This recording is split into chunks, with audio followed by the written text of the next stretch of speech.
আমাদের বেশিরভাগ মানুষ কুল হু আল্লাহ সূরা দিয়া নামাজ পড়ে নামাজ শর্ট করার জন্য, ঠিক না বে ঠিক?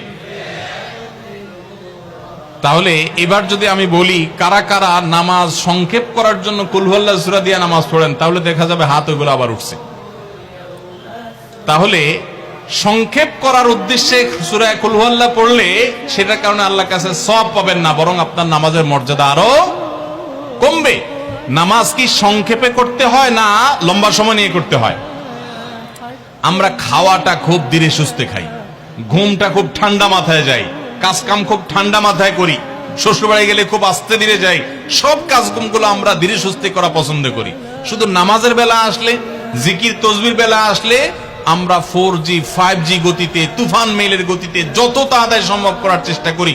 সব জায়গায় গতি ভালো না, মোবাইলের নেট স্পিডের গতি ভালো বুঝলাম, কিন্তু তেলাওয়াত যে যত ধীরে ধীরে করবে, নামাজ যে যত আস্তে আস্তে পড়বে।